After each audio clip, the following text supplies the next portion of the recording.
Assalamualaikum warahmatullahi wabarakatuh. Kali ini kita akan belajar tentang sistem biaya standar yang full costing ya. Sistem biaya standar. Apa yang dimaksud dengan biaya standar? Biaya standar itu biaya yang ditentukan di muka. Jadi untuk menentukan berapa harga pokok dari suatu produk, maka ini menggunakan biaya yang ditentukan di muka. Jadi ini menggunakan sistem biaya standar. Jadi jumlah biaya yang seharusnya dikeluarkan untuk membuat suatu produk dengan asumsi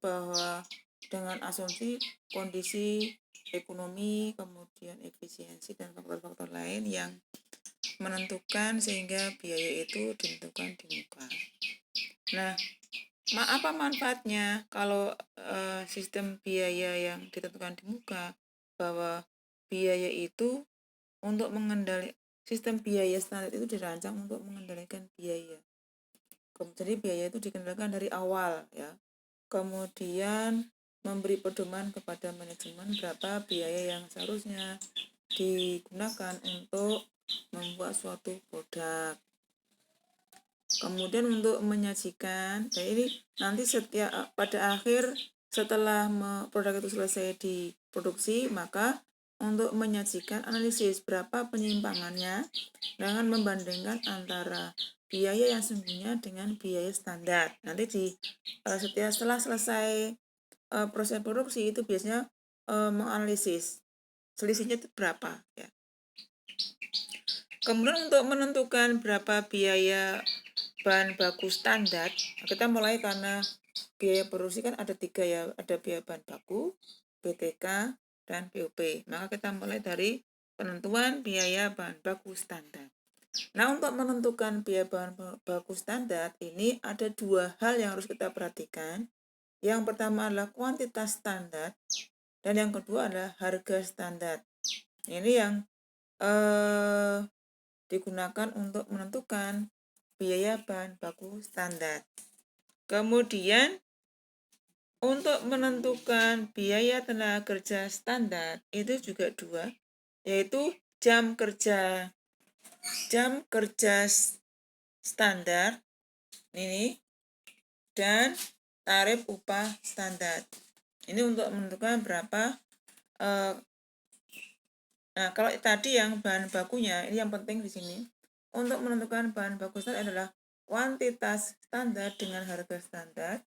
Kemudian untuk menentukan berapa biaya tenaga kerja standar adalah jam kerja standar dan tarif upah standar. Kemudian pada saat menentukan berapa BOP standar, ini jenis standarnya ini ada beberapa, yaitu berdasarkan standar teoritis, berdasarkan rata-rata biaya waktu yang lalu, kemudian standar normal, dan pelaksanaan terbaik yang dapat dicapai. Ini jenis standarnya. Nah, sekarang analisis selisihnya di sini. Untuk menganalisis selisih biaya produksi langsung, di sini ada 3 model, yaitu model 1 selisih atau di one way model, kemudian model 2 selisih, dan model 3 selisih. Jadi ada 3 model ya untuk menentukan untuk menganalisis selisih biaya produksi. Nah, sekarang kita bahas satu persatu dari 3 model selisih biaya produksi tersebut. Mulai dari model 1 selisih atau the one way model. Kalau model 1 selisih yaitu selisih total dengan rumus selisih total sama dengan harga standar dikalikan dengan kuantitas standar. Tadi kan untuk menentukan standarnya adalah kuantitas standar dikalikan dengan harga standar ya. Maka untuk menentukan model 1 selisih, maka rumusnya adalah harga standar dikalikan dengan kuantitas standar dibandingkan. Jadi ini bukan dikurangi, tapi dibandingkan dengan harga sungguhnya dikalikan dengan kuantitas sesungguhnya. Nanti dibandingkan lebih besar mana. Kalau seandainya nanti hasilnya lebih besar yang standar, nanti dibandingkan dengan yang sesungguhnya ya. Nanti bisa selisih itu bisa menghasilkan selisih lebih atau selisih kurang. Kalau ternyata yang standarnya lebih tinggi, maka di standar atau dianggarkan lebih tinggi dari yang sungguhnya, maka bisa laba. Tapi kalau yang sungguhnya ternyata lebih besar, lebih tinggi, maka rugi. Nah, ini yang dua selisih, model dua selisih. Maka di sini kita pisahkan antara selisih harga dengan selisih kuantitas. Kalau yang model satu selisih tadi kan digabung ya, antara kuantitas dengan harga digabung. Kalau yang model dua selisih berarti kita pisahkan antara harga dengan kuantitas. Kalau yang selisih harga itu adalah harga standar dibandingkan dengan harga sungguhnya. Nah, standar itu berapa? Dikalikan dengan kuantitas sesungguhnya.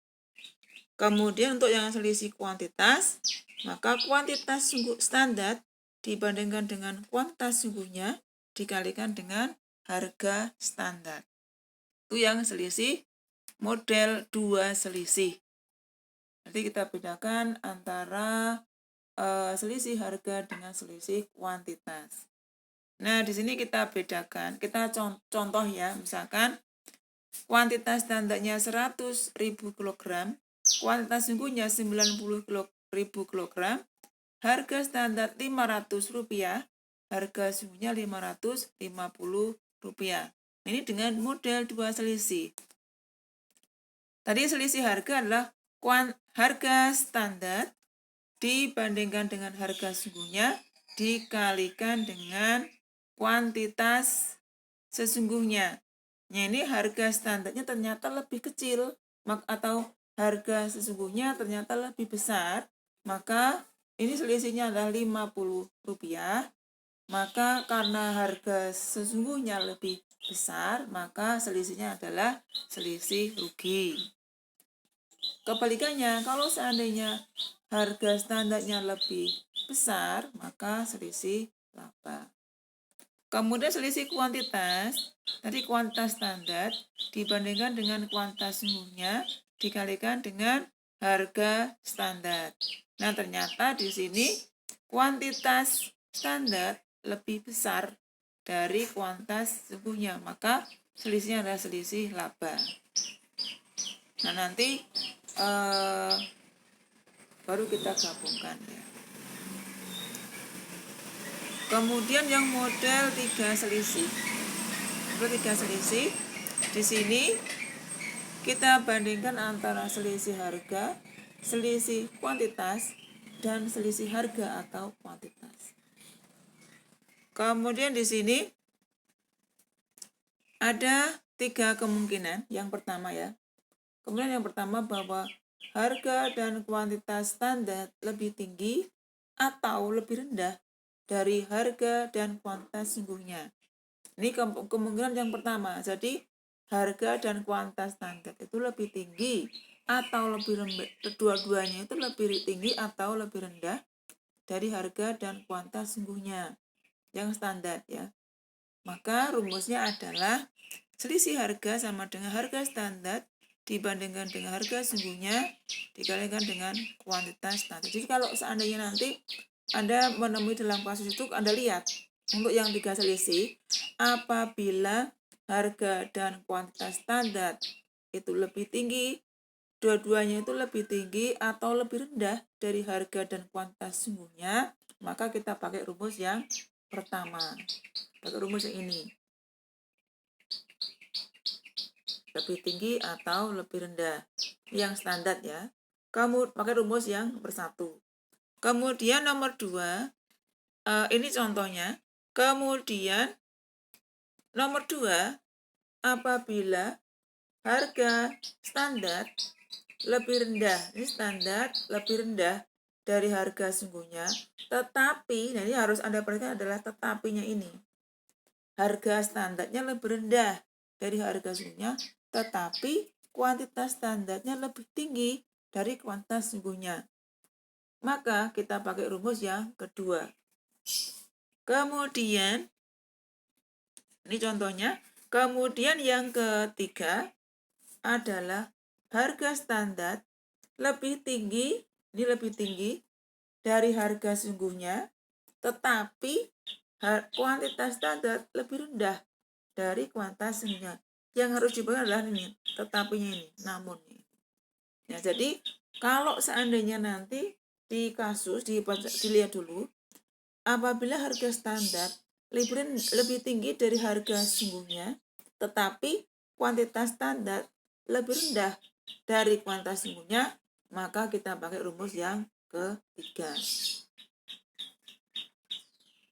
Ini ya, jadi jelas kalau dengan 3 model yang kita ulang lagi, dengan 3 model maka ada 3 kemungkinan. Nanti Anda perhatikan.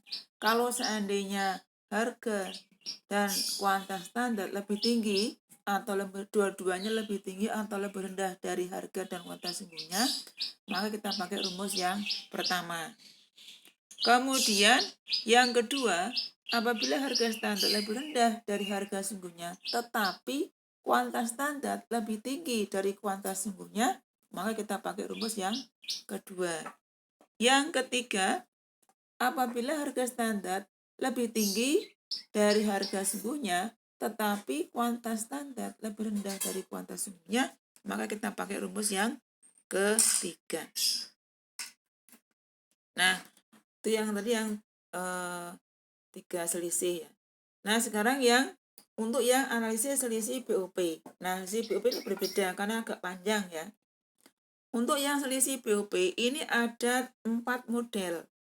Kalau yang bahan baku BTK tadi ada sampai dengan 3 model, tapi ya untuk yang selisih BOP ini sampai dengan ada 4 model selisih ya. Yang pertama, model 1 selisih.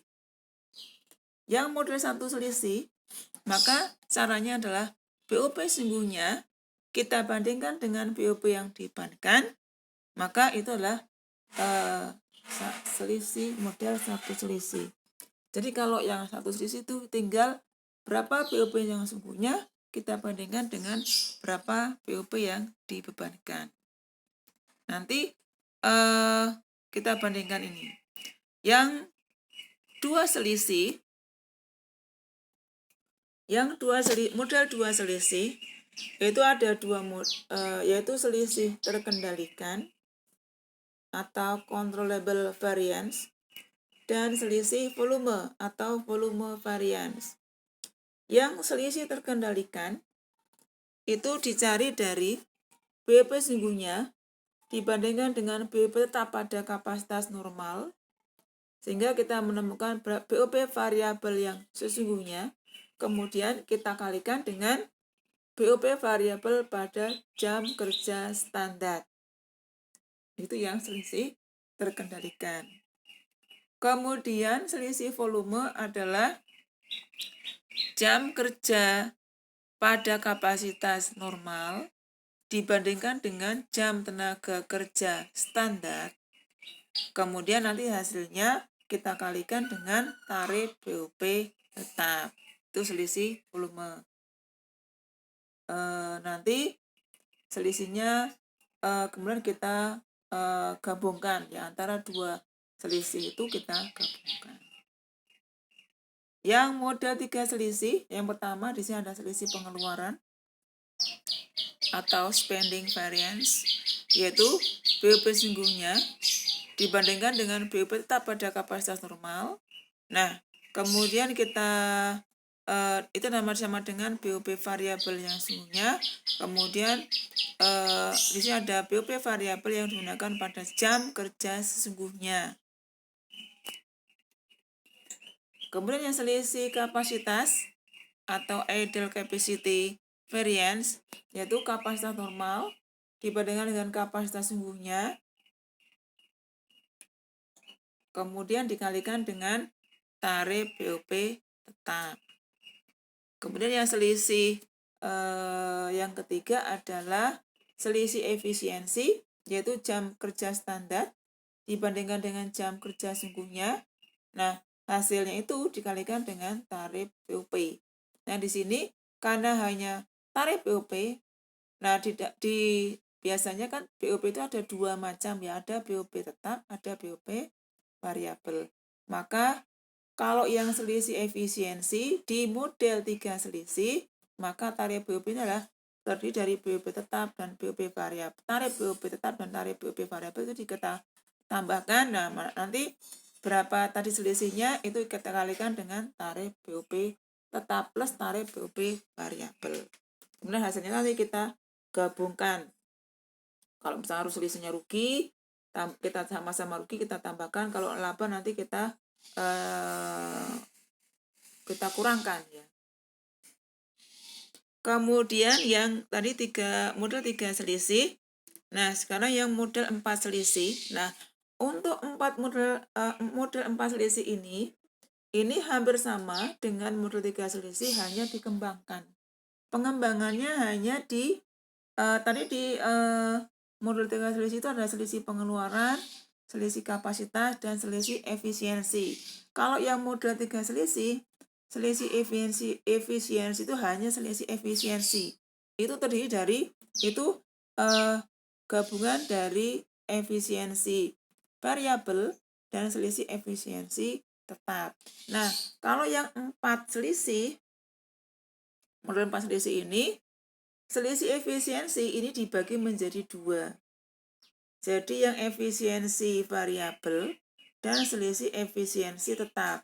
Jadi kalau yang 3 selisih tadi digabung, sekarang yang 4 selisih ini kita pisahkan. Jadi nanti ada selisih efisiensi variabel dan selisih efisiensi tetap. Di mana yang selisih efisiensi variabel tadi juga dikalikan dari selisih efisiensinya dikalikan dengan tarif BOP variabel. Sedangkan yang selisih efisiensi tetap adalah selisih efisiensi dikalikan dengan tarif BOP tetap. Jadi pengembangan saja. Jadi otomatis kalau misalkan Anda pada saat mengerjakan di selisih efisiensi di model 3 selisih itu misalkan benar, kemungkinan nanti di model 4 selisih itu pasti benar. Tapi kalau misalkan pada saat menghitung di selisih efisiensi yang model 3 selisih itu salah, kemungkinan di 4 selisih juga ikut salah karena itu hanya pengembangan dari model 3 selisih. Ini contoh, misalkan di sini produksi jadinya adalah 120.000 unit, kemudian bahan baku yang dibeli 750.000 kg, sedangkan yang diproses adalah 700.000 kg. Kemudian ditetapkan bahwa standar, biasanya kalau standar itu sudah ditetapkan di muka, standar kuantitas bahan baku standarnya adalah 6 kg per unit dengan harga standar adalah Rp2.150 per kilogram. Kemudian standar efisiensi tenaga kerja langsung 3 jam per unit dengan tarif upah standarnya Rp2.400 per jam. Namun kenyataannya pada yang terjadi, harga bahan baku sesungguhnya itu 2.100. Tadi harga bahan baku standarnya 2.150. Ya, ini harga sungguhnya yang kita perhatikan di sini. Harga standarnya 2.150, harga sungguhnya adalah 2.100. Jadi kalau kita lihat harga standar lebih besar dari harga sungguhnya. Nanti kita bisa tebak bahwa itu selisih laba atau ruginya. Kemudian jam tenaga kerja sungguhnya 3.655.000. Tadi padahal jam kerja standarnya adalah, ini jam kerja sungguhnya ya. Dengan tarif upahnya adalah 2.500 per jam. Ini yang sungguhnya. Padahal di tarif upah standarnya adalah 2.400 rupiah per jam. Jadi lebih tarif yang standar lebih rendah dari tarif upah sesungguhnya. Nah, kemudian dari soal tadi kita diminta untuk mencari berapa selisih harga bahan baku, selisih kuantitas harga bahan baku, kemudian selisih efisiensi tenaga kerja langsung, dan selisih tarif tenaga kerja langsung. Nah, di sini sudah ada caranya. Selisih harga adalah harga standar dibandingkan dengan harga sungguhnya, atau ini dibalik, tapi nanti Anda harus memperhatikan bahwa itu mana yang harga standar, mana yang harga sungguhnya ya. Kemudian dikalikan dengan kuantitas sungguhnya. Nah, di sini harga sesungguhnya ternyata lebih rendah dari harga standar. Kalau yang sungguhnya lebih rendah, maka selisihnya adalah selisih laba. Berikut juga kebalikannya, kalau seandainya harga sungguhnya lebih besar dari harga standar, maka selisihnya adalah selisih rugi. Kemudian selisih kuantitas bahan baku. Tadi kuantitas standar dibandingkan dengan kuantitas sungguhnya dikalikan dengan harga standar. Kuantitas sesungguhnya ini 700.000. Kuantitas standar tadi kan kita lihat kuantitas standar ini kan 6 kuantitas standar, kita lihat 6 kilogram per unit ya ini. Nah, maka untuk mencari berapa kuantitas standarnya adalah ini, kita lihat yang ini adalah produk jadi, ini produk yang diproses. Maka untuk mencari berapa kuantitas standar adalah kuantitas standar tadi yang 6 kilogram per unit kita kalikan dengan produk jadi. Itu adalah kuantitas standarnya. Ini. Jadi produk jadi kuantitas standar yang Rp6 per kilogram kita kalikan dengan produk jadinya. Ini untuk mencari kuantitas standarnya.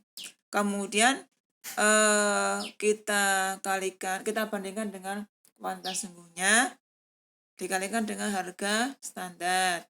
Nah, di sini kuantitas sesungguhnya ya, sungguhnya adalah 700.000, kuantitas standarnya adalah 6 kali 120.000. Kemudian selisih efisiensi adalah jam kerja sungguhnya dibandingkan dengan jam kerja standar dikalikan dengan tarif upah standar.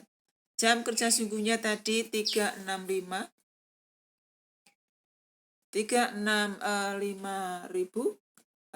Karena kita lihat jam kerja standar tadi kan baru hanya diketahui Rp3 per jam ya ini. Nah, ini 3 jam per unit, maka ini untuk mencari berapa jam kerja standar adalah 3 jam dikalikan dengan produk selesai. Itu mencari kuantitas jam kerja standar. Ini kalau misalkan kita disuruh mencari. Tapi kalau misalkan dalam kasus itu sudah ditunjukkan bahwa jam kerja standar sekian atau kuantitas standarnya sekian, maka itu langsung kita masukkan. Tapi kalau hanya diketahui bahwa misalkan seperti ini, kuantitas bahan baku standarnya adalah 6 kg per unit, maka ini kita kalikan dengan produk jadi.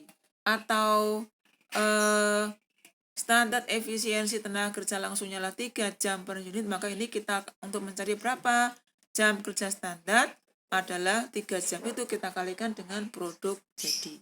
Begitu. Tapi kalau misalkan dalam soal sudah diketahui, maka tinggal kita masukkan saja.